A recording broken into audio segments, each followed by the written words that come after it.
Hello, કેમ છો મિત્રો? આશા કરું છું કે બધા સ્વસ્થ હશો.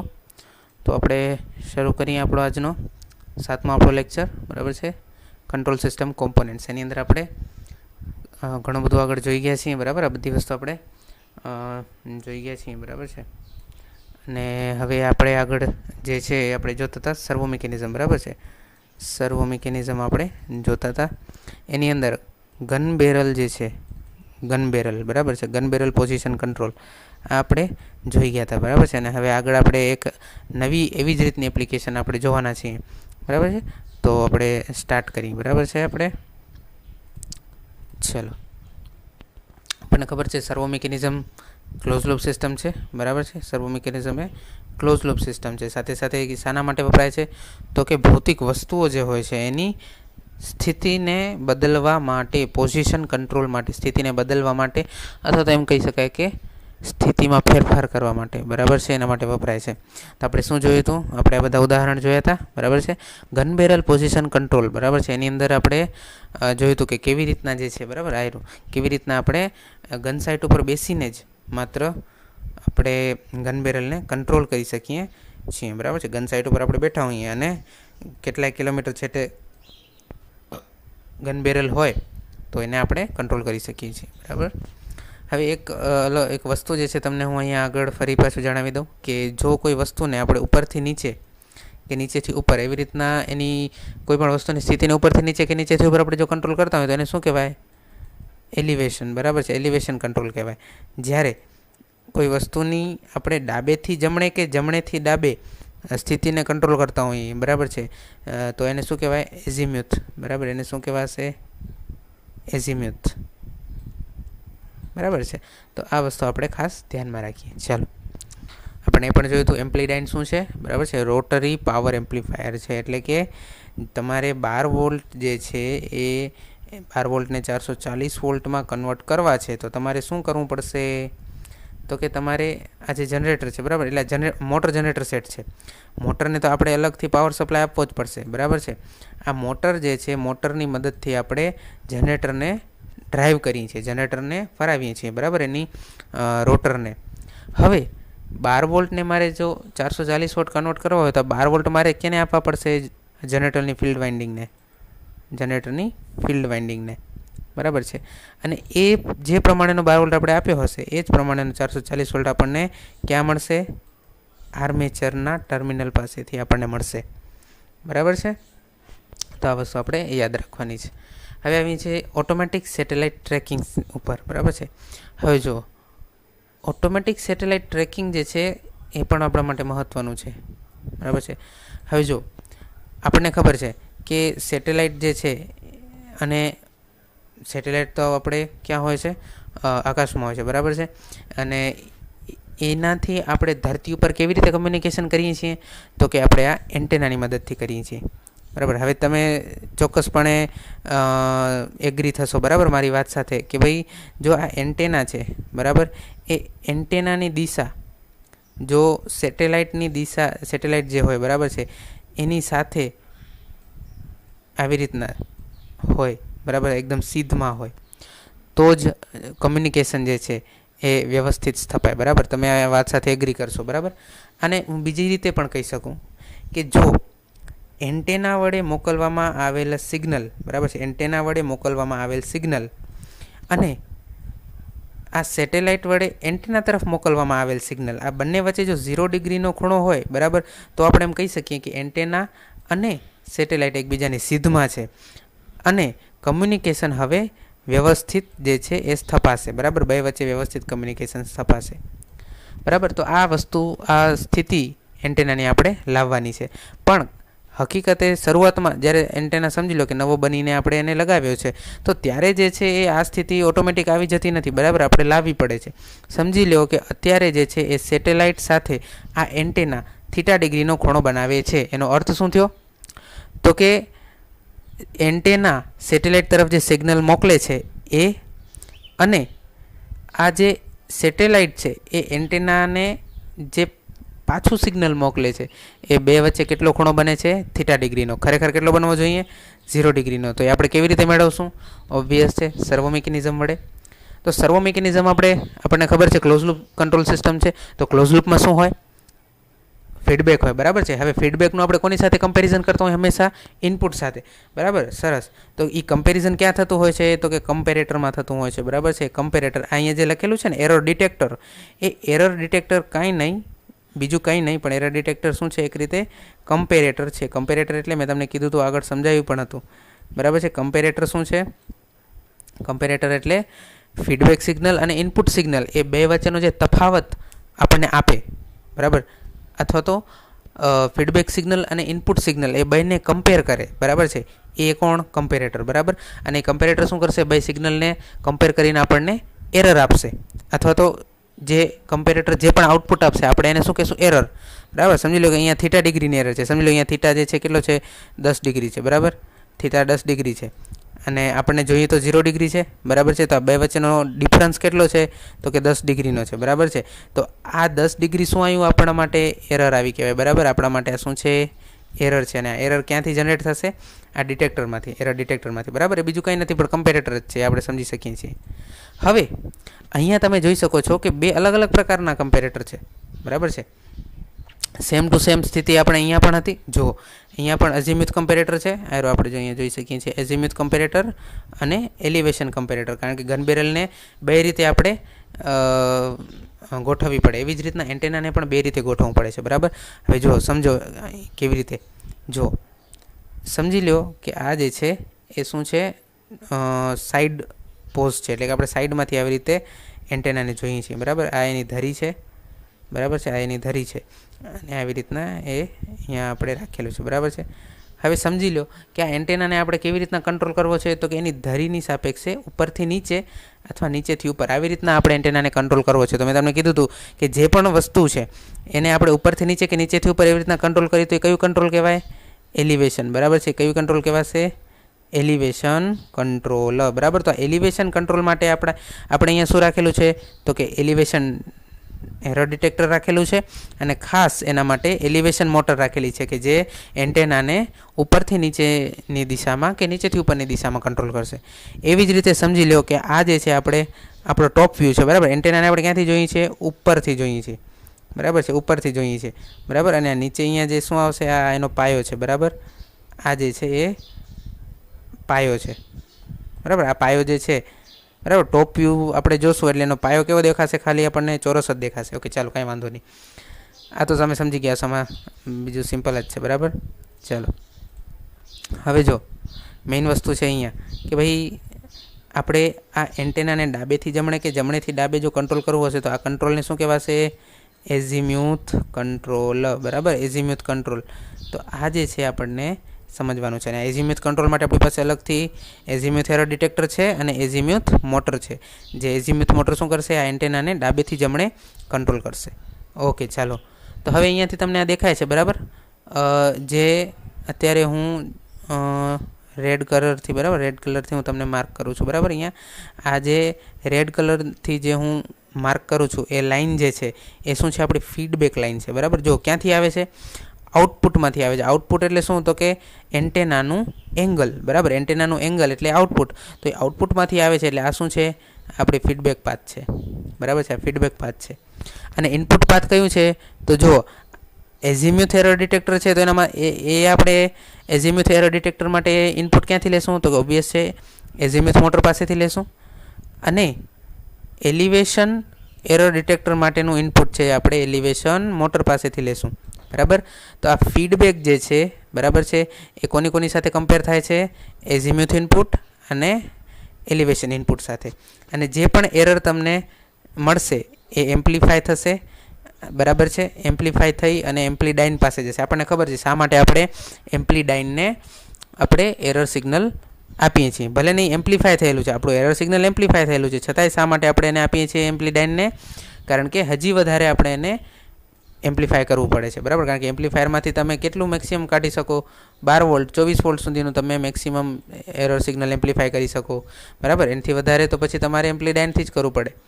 અને પછી એમ્પ્લીડાઇનનું જે આઉટપુટ છે આપણે એઝીમ્યુથ મોટર અને એલિવેશન મોટરને આપણે આપીએ છીએ. અને છેવટે આ બંને મોટર જે છે એ એન્ટેના જે છે એની સ્થિતિ જે છે બદલે છે. અને આ સ્થિતિ ક્યાં સુધી બદલશે? જ્યાં સુધી જ્યાં સુધી એરર ઝીરો નહીં થાય ત્યાં સુધી. એરર ઝીરોનો અર્થ શું છે? તો કે સેટેલાઇટ અને એન્ટેના બરાબર છે એ બંને એકબીજાને જે સિગ્નલ મોકલે છે એ બે વચ્ચેનો જે ખૂણો ઝીરો થશે ત્યાં સુધી બરાબર.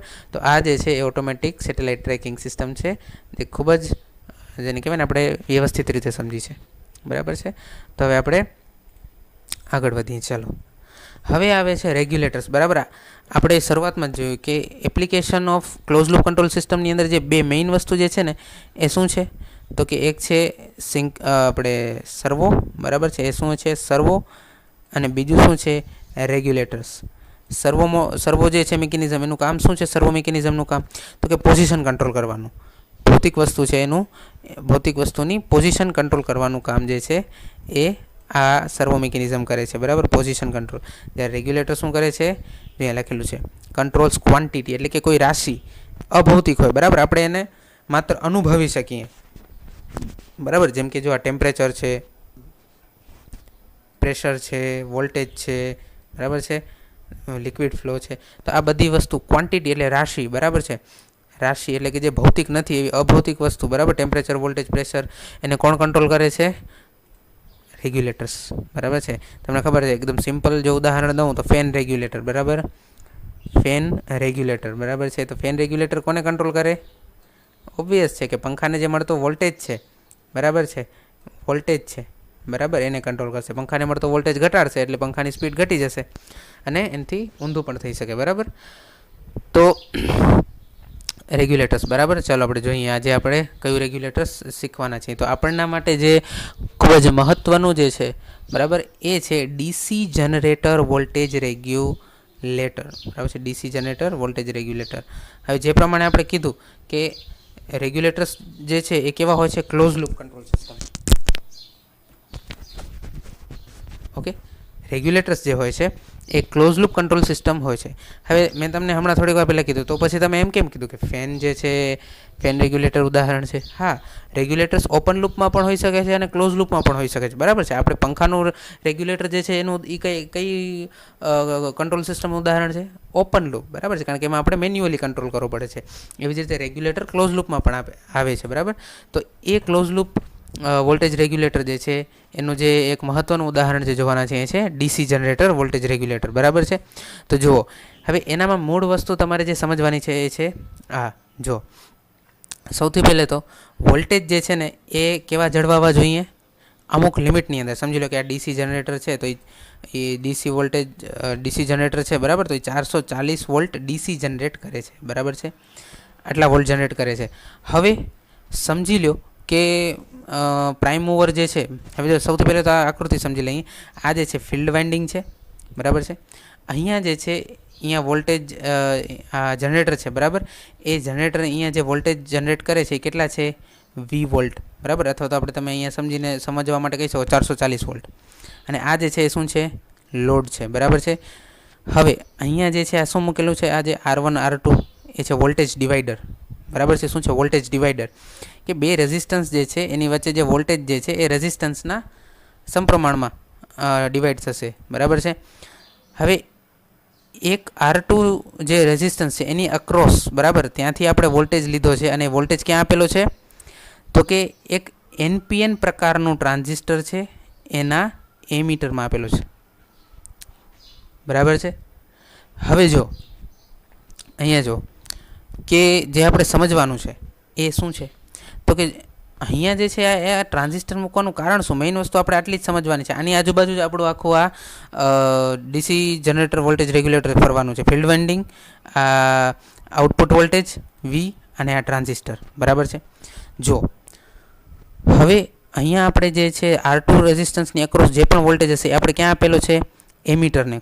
કોના? ટ્રાન્ઝિસ્ટરના એમીટરને આપેલો છે બરાબર છે. અને બીજો ટર્મિનલ છે એ તો ગ્રાઉન્ડ જ છે, ગ્રાઉન્ડ સાથે જોડેલો છે. હવે જુઓ,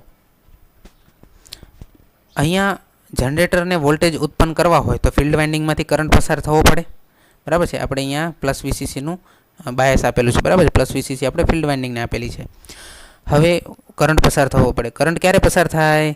જ્યારે સમજો, જ્યારે બેઝને મળતો જે વોલ્ટેજ છે VR એ વીએફ કરતાં વધુ હોય, બરાબર. બેઝને મળતો વોલ્ટેજ વીએફ કરતાં વધારે હોય તો શું થાય? બેઝ ફોરવર્ડ બાયસ થાય. બેઝ ફોરવર્ડ બાયસ થાય તો જ શું થાય? કરંટ, બરાબર છે, વહે. આપણે આ જોઈ ગયા છીએ આગળના સેમેસ્ટરમાં, બરાબર. તો જ કરંટ વહે, બરાબર છે. બેઝ જે છે એ ફોરવર્ડ બાયસ થાય એટલે કે વીઆર વીસી કરતાં વધારે હોય, વીઆર જે છે એ વીએફ કરતાં વધારે હોય તો અને તો જ શું થાય? ફોરવર્ડ બાયસ થાય ટ્રાન્ઝિસ્ટર ફોરવર્ડ બાયસ થાય તો અને તો જ શું થાય? ફિલ્ડ કરંટ જે છે વહે. હવે તમને થશે કે વીઆર અને વીએફ તો સરખા જ ના કહેવાય. જો આ વીઆર જે છે અહીંયા માપીએ છીએ અને વીએફ પણ જે છે આપણે એ જ લાઇન પર માપીએ છીએ, બરાબર. સરખા ના થાય? ના, સરખા ના થાય. કારણ કે વીએફ શું છે ખરેખર? વીએફ શું છે ખરેખર? તમે જો આ R2 રેઝિસ્ટન્સની અક્રોસનો વોલ્ટેજ જે છે એ વીએફ છે, જ્યારે વીઆર શું છે તો કે એ બેઝથી ગ્રાઉન્ડ વચ્ચેનો વોલ્ટેજ છે, બેઝથી ગ્રાઉન્ડ વચ્ચેનો, બરાબર. એટલે આપણે કહી શકીએ કે સામાન્ય પરિસ્થિતિની અંદર વીઆર જે છે એ વીએફ કરતાં મોટો હોવો જોઈએ, બરાબર છે. વીઆર જે છે વીએફ કરતાં કેવો હોવો જોઈએ? મોટો હોવો જોઈએ. તો અને તો જે છે એ સામાન્ય પરિસ્થિતિમાં જે ટ્રાન્ઝિસ્ટર જે છે ફોરવર્ડ બાયસ રહેશે અને એ ફોરવર્ડ બાયસ રહેશે તો ફિલ્ડ વાઇન્ડિંગમાંથી કરંટ પસાર થશે. હવે સમજી લો કે પ્રાઇમ મૂવર જે છે, બરાબર છે, એ ધીમું પડી ગયું કોઈક પણ કારણોસર, અથવા તો લોડ વધી ગયો, બરાબર. પ્રાઇમ મૂવર ધીમું થઈ જાય તો વોલ્ટેજ જે જનરેટ થતા હશે એ પણ ઓછા થઈ જશે, અને અથવા તો જો લોડ વધી જશે તો પણ વોલ્ટેજ ઓછા થઈ જશે. હવે સમજો વોલ્ટેજ ઓછા થઈ ગયા, બરાબર છે. અહીંયા જે છે એ વોલ્ટેજ જે છે શું થઈ ગયા? ઓછા થઈ ગયા. વોલ્ટેજ ઓછા થઈ ગયા એટલે આ જે વોલ્ટેજનું જે ડિવિઝન થાય છે એ પણ ઓછું થઈ જશે. કારણ કે કયા વોલ્ટેજનું ડિવિઝન થાય છે? જે જનરેટ થાય છે, બરાબર. તો જો વોલ્ટેજ ઓછા થઈ જશે તો વોલ્ટેજનું ડિવિઝન જે થાય છે એ પણ એના સમપ્રમાણમાં ઓછું થઈ જશે, બરાબર છે. એટલે R2ની અક્રોસ જે વીએફ છે એ શું થશે? એ ઘટી જશે. હવે સમજો, વીએફ ઘટી જશે એટલે શું થશે તો કે વીઆર અને વીએફનો જે ડિફરન્સ છે ને, ડિફરન્સ, વોલ્ટેજ ડિફરન્સ, બરાબર, ડિફરન્સ શું થઈ જશે? ડિફરન્સ વધી જશે. કેવી રીતે? સમજો, પહેલે નોર્મલ પરિસ્થિતિમાં જે છે એ વીઆર કેટલું છે, બરાબર. નોર્મલ પરિસ્થિતિની અંદર વીઆર સમજી લો, હું એમ કહું છું કે 10 વોલ્ટ છે અને વીએફ જે છે એ 8 વોલ્ટ છે, તો ડિફરન્સ કેટલો થયો? 2 વોલ્ટનો થયો, બરાબર. હવે સમજી લો વીઆર તો ફિક્સ જ છે આપણું, બરાબર, વોલ્ટેજ 10 વોલ્ટેજ, પણ વીએફ ઘટી ગયું. શું કામ? લોડ વધી ગયો એટલે વીએફ ઘટી ગયું. લોડ વધી ગયો એટલે ટર્મિનલ વોલ્ટેજ ઘટી ગયા. ટર્મિનલ વોલ્ટેજ ઘટી ગયા એટલે જેનું ડિવિઝન થાય છે એ પણ ઘટી ગયું, બરાબર. તો R2 પણ ઘટી જશે. R2 એટલે શું છે? R2 એ બીજું કંઈ નહીં પણ વીએફ છે, તો વીએફ ઘટી ગયા. R2 ઘટી ગયા એટલે સમજી લો એ કેટલા થઈ જશે? વીએફ ઘટીને સમજી લો 6 વોલ્ટ થઈ ગયા. તો હવે નવો વોલ્ટેજ ડિફરન્સ કેટલો થયો? 4 વોલ્ટ, બરાબર છે. તો વોલ્ટેજ ડિફરન્સ વધી ગયો, બરાબર. એટલે શું થયું તો કે આ બેઝનું જે ફોરવર્ડ બાયસ છે, બરાબર, બેઝનું જે બાયસ વોલ્ટેજ છે એ વધી ગયો કહેવાશે. કારણ કે બેઝનો બાયસ વોલ્ટેજ શું છે તો કે વીઆર માઇનસ વીએફ જ છે, બરાબર છે. તો એ વધી ગયો એટલે શું થશે? બેઝ કરંટ વધશે. બેઝ કરંટ વધશે એટલે શું થશે છેવટે તો કે ફિલ્ડ કરંટ વધશે. ફિલ્ડ કરંટ વધશે એટલે શું થશે તો કે ફિલ્ડ કરંટ વધશે એટલે ઓટોમેટિક જે છે વોલ્ટેજ જે છે એ શું થશે? વધશે, બરાબર છે. આ સિમ્પલ છે. આ એક પછી એક જેને કહેવાય ને કે સાંકળ બની છે, બરાબર છે. તો આવી રીતનું છે અને ઊંધું પણ થઈ શકે, બરાબર. એટલા માટે જો અહીંયા જે છે ને, અહીંયા મેં આવી રીતના અહીંયા રાખેલું છે, બરાબર, કે કેવી રીતના આ સાંકળ જે છે એના અંકોડા એકબીજા સાથે જોડાયેલા છે, બરાબર. જો વી જે છે ટર્મિનલ વોલ્ટેજ ઘટ્યો, કંઈ પણ કારણ હોઈ શકે. પ્રાઇમ મૂવર ધીમું પડી ગયું અથવા તો લોડ વોલ્ટેજ વધી ગયો, બરાબર. આ શું આપણે પ્રાઇમ મૂવર ધીમું પડી ગયું એના કારણે પણ ટર્મિનલ વોલ્ટેજ ઘટી જઈ શકે, અથવા તો લોડ જો વધી ગયો હોય તો પણ ટર્મિનલ વોલ્ટેજ ઘટી જાય, જનરેટરના ટર્મિનલ વોલ્ટેજ, બરાબર. તો ટર્મિનલ વોલ્ટેજ ઘટી ગયા એના કારણે શું થયું? જે વોલ્ટેજનું ડિવિઝન થાય છે એ પણ ઘટી જશે. R1 પણ ઘટશે અને R2 પણ ઘટશે. હવે R2 એ બીજું કંઈ નહીં પણ કોણ છે? એ R2, એટલે R2 જે રેઝિસ્ટન્સ છે એની અક્રોસ જે વોલ્ટેજ છે એ કયા છે? વીએફ જ છે. તો વીએફ ઘટશે, બરાબર છે. વીએફ ઘટશે એટલે વીઆર અને વીએફનો જે ડિફરન્સ છે એ વધશે. મેં હમણાં જ સમજાયું. ડિફરન્સ વધશે, વોલ્ટેજ ડિફરન્સ, એટલે જે ફોરવર્ડ બાયસ છે આપણે બેઝનો એ વધ્યો એટલે બેઝ કરંટ વધશે. બેઝ કરંટ વધશે એટલે કલેક્ટર કરંટ વધશે, બરાબર છે. બેઝ કરંટ વધશે એટલે કલેક્ટર કરંટ વધવાનો જ છે.